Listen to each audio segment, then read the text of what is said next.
اس وقت مجھے بتائیں ملک کی ترجیحات کیا ہیں؟ ملک کی ترجیحات اس وقت لوگوں کی صحت ہے۔ آپ نے کتنے جو ہیں ہسپتالوں کے لیے کوئی ایسی مراعات دی ہیں، کوئی ان کو ایسا پروگرام دیا ہے، یا دوائیوں کے حوالے سے کوئی ایسا پروگرام دیا ہے، اسپتالوں کے حوالے سے ایسے پروگرام دیا ہے؟ آپ کس کے لیے گھر بنا رہے ہیں؟ کیونکہ آپ کی جو پالیسی ہے، اللہ نہ کرے میرے منہ پہ خاک، یہ تو آپ قبروں کی تیاریاں کر رہے ہیں، لوگوں کے لیے قبرستان بنانے کی تیاریاں کر رہے ہیں۔ تو یہ جو محلات بنیں گے، اس میں رہے گا کون؟ لوگوں کی جب صحت ہوگی، زندگی ہوگی، تو وہ گھر بنائیں گے اور گھر خریدیں گے۔ تو یہ ساری چیزیں جو ہیں، یہ ہم آپ کے سامنے ہائی لائٹ کرنا چاہتے ہیں، اور خاص کر کے میں بار بار آپ سے کہتی ہوں کہ آپ آئیں اور خیبر پختونخوا کے حالات دیکھیں، جہاں ایک طوفان مچا ہوا ہے، بالکل لوگوں کی زندگی کی جو ہے کسی کو پرواہ نہیں ہے، لوگوں کی صحت کی کسی کو پرواہ نہیں ہے۔ جو ہمارے فرنٹ لائن جو ورکرز ہیں، اس وقت ان کے پاس جو ہے حفاظتی کٹس نہیں ہیں۔ ایک ڈاکٹر اگر بیمار ہوتا ہے تو اس کا مطلب ہے جتنے لوگوں کو وہ چیک کرتا ہے وہ سب بیمار ہوتے ہیں۔ تو اس کے لیے حکومت کی ایز سچ کوئی پالیسی نہیں ہے۔ اور پھر یہ میں کہوں گی آخر میں کہ سندھ کو جو ہے فتح کرنے کے خواب دیکھنے بند کر دیں۔ اس وقت حقیقت یہ ہے کہ آپ نے ملک کو ایسی ایک راہ پہ ڈال دیا ہے، ایسی اور جو لوگوں کو آپ نے کہا ہے کہ کوئی نہیں ہے، چھوٹا سا فلو ہے، زکام ہے، ٹھیک ہو جائیں گے، یہ گمراہ کن بیانات دینا بند کریں، لوگوں کو حقیقت بتائیں۔ اور ابھی بھی ٹائم ہے، آپ کے توسط سے میں کہنا چاہوں گی کہ ابھی آپ کے بالکل ساتھ آپ پا رہے ہیں، آپ جائیں تو آپ کو لگے گا کہ کوئی بیماری اس ملک میں ہے ہی نہیں۔ نہ لوگوں میں آپ نے اویئرنس پیدا کی، نہ لوگوں کو آپ نے بتایا کہ یہ کتنا خطرناک ہے، بلکہ ان کو ایک جھوٹی تسلی دی اور بتایا کہ جی کچھ نہیں، آپ آ جائیں بھائی۔ یہ جو ہے یہ بہت خطرناک ثابت ہوگا، اور ابھی بھی ٹائم ہے، ایک بیانیہ ہے، ایک نیریٹو ہے جو حکومت کو بلڈ کرنا چاہیے، ہم سب کو مل کر یہ بلڈ کرنا چاہیے کہ نئے کپڑے اور نئے جوتے جو ہیں لینے بہت ضروری نہیں ہیں۔ لوگوں کو بتائیں، پرائم منسٹر صاحب لوگوں کو بتائیں کہ اس وقت اپنی زندگی اور اپنے جو اپنے پیارے ہیں آپ کے، اپنے خاندان کے لوگوں کی حفاظت کریں۔ زندگی رہی تو اور بہت سی عیدیں آئیں گی، زندگی رہی تو ہم مل کے بھی بیٹھیں گے، لیکن سب سے پہلے ہمارا جو ٹارگٹ ہونا چاہیے وہ لوگوں کی زندگیاں بچانا ہے۔ شکریہ۔ میڈم میں تو یہ کہہ رہی کہ ایک ایسے وقت میں جب 18 مریض تھے پورے پاکستان میں اور لاک ڈاؤن کا اعلان کر دیا گیا تھا، اور آج ایک ایسا وقت ہے جب 35 لوگ روز اس مرض سے جان سے جا رہے ہیں، ایسے وقت میں لاک ڈاؤن کے لیے نرمی پیدا کی جا رہی ہے۔ کم از کم 18ویں ترمیم کے بعد سندھ میں آپ پاکستان پیپلز پارٹی گورنمنٹ ہے، وہاں پہ کیا حکمت عملی ہوگی؟ دیکھیں، ہم تو ابھی تک اپنی جو لاک ڈاؤن کی جو پالیسی ہے اس پہ قائم ہے، اور لیکن چونکہ وزیر اعظم صاحب نے پہلے دن سے اتنا کنفیوژن کریٹ کیا ہے، اتنی مکسڈ میسیجنگ کی ہے اس حوالے سے کہ لوگوں میں بھی ابہام پیدا کیا ہے۔ اور ظاہری بات ہے کہ ملک جو ہے سندھ، پنجاب، بلوچستان، خیبر پختونخوا، کشمیر، ہم سب پاکستانی ہیں۔ اگر ایک صوبے میں ایک چیز ہوتی ہے تو یہ تو نہیں ہم دوسرے ملکوں میں رہ رہے ہیں، سرحدیں ہماری کوئی الگ ہیں، لوگ آتے جاتے ہیں۔ اگر پہلے دن سے ہی سندھ گورنمنٹ کی جو پالیسی ہے اس کا اطلاق ہوتا، صحیح معنوں میں ہوتا، صحیح طریقے سے ہوتا، تو آج شاید ہم اس وبا سے جان چھڑا چکے ہوتے۔ اسپیکر قومی اسمبلی نے اپنا علاج پرائیویٹ لیب سے کرایا ہے، کیا انجام کا اعتبار نہیں اپنے؟ دیکھیں، یہ میں سمجھتی ہوں کہ علاج تو ہر ایک کا حق ہے، وہ جہاں سے کرانا چاہے، لیکن یہ افسوسناک بات ضرور ہے۔ آپ تو چھوڑیں، کیونکہ ان کا تعلق جو ہے وہ میرے صوبے سے ہے، خیبر پختونخوا سے ہے، وہاں کے جو لوگ ہیں وہ ایک سوال میں آپ سے پوچھوں گی کہ اگر اتنا 7 سال میں انہوں نے وہاں کام کیا ہے تو وہاں کے لوگ جو میرے صوبے کے لوگ ہیں وہ علاج کے لیے سندھ کی رخ کیوں کرتے ہیں؟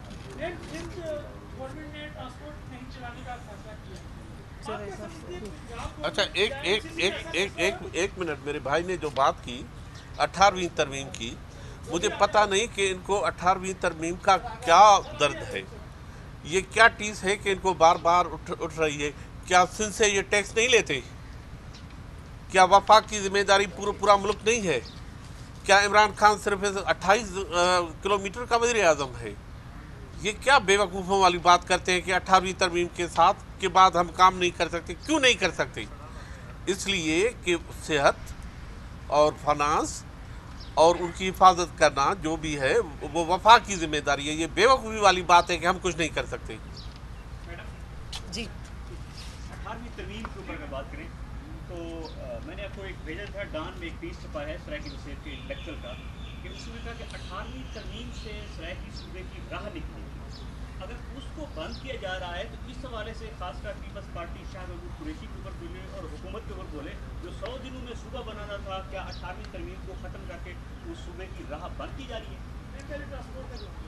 دیکھیں بہت آپ نے اہم سوال پوچھا ہے. ہم تو اس کے قائل ہیں کہ جو لاک ڈاؤن میں نرمی آپ کر بھی رہے ہیں تو عید تک آپ کو ویٹ کرنا تھا، کیونکہ جب آپ ٹرانسمیشنز کے مختلف ویوز دیکھیں، اگر یہ حکومت اپنے بارڈرز سیکیور کر لیتی تو کرونا ملک میں اندر آنا ہی نہیں تھا.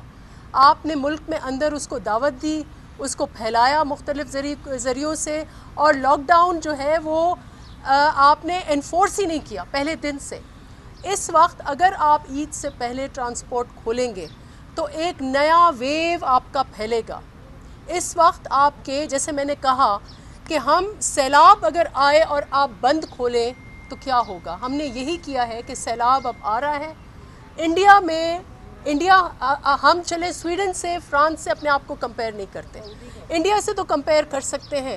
انڈیا میں 100 اموات ڈیلی ہو رہی ہیں اس وقت، 100 اموات. پاکستان میں اگر مڈ اپریل میں 8-10 اموات ہو رہی تھی ڈیلی، تو آج 39 لوگ ہمارے فوت ہوئے ہیں، پریشس لائفز گئی ہیں. تو آپ کا کرونا بڑھ رہا ہے، اور ایوری ٹائم آپ لوگوں کو مکس کر رہے ہیں، ان کو ٹریولنگ کی اجازت دے رہے ہیں، وہ ایک علاقے سے دوسرے علاقے جا رہے ہیں، تو یہ کرونا پھیلے گا. تو اس لیے یہ ضرور تکلیف دہ بات ہوگی. لیکن ایک عید کا سوال ہے، اگر ایک عید میں آپ گھر نہ جا سکے، یا جیسے میری بہن نے کہا آپ نے نئے جوتے اور آپ نے نئی شاپنگ نہیں کی، تو کوئی طوفان نہیں ٹوٹ پڑے گا. لیکن جو طوفان ہمارے سامنے آ رہا ہے، اگر اس کا مقابلہ کرنا ہے تو مل جل کر ایک حکمت عملی سے مقابلہ کرنا ہوگا. 18ویں ترمیم کے حوالے سے یہ وقت نہیں ہے کہ ہم ایسے ایشوز میں پڑیں کہ ملک میں فساد ہو، ملک میں سیاسی جو غیر یقینی ہو، اور صوبے ایک دوسرے سے لڑیں اور وفاق اور صوبے سے لڑیں. لیکن لگتا ہے کہ کیونکہ حکومت کو کرونا سے نہیں لڑنا، اس لیے انہوں نے دوسری لڑائیاں شروع کر دی ہیں کہ سندھ سے اب لڑیں، اب 18ویں ترمیم کے اوپر لڑیں، اب NFC ایوارڈ کے اوپر لڑیں. صدارتی محل سازشوں کا محل ہے. صدارتی محل اس وقت جو صدارتی محل ہے وہ آئین کے برخلاف ہر وہ کام جو ہوا ہے حکومت میں آئین کے خلاف، وہ صدارتی محل سے براہ راست ہو کر آیا ہے. اور NFC ایوارڈ ایک اور اسٹیپ ہے جس میں آئین کے برخلاف قدم آپ لینے جا رہے ہیں.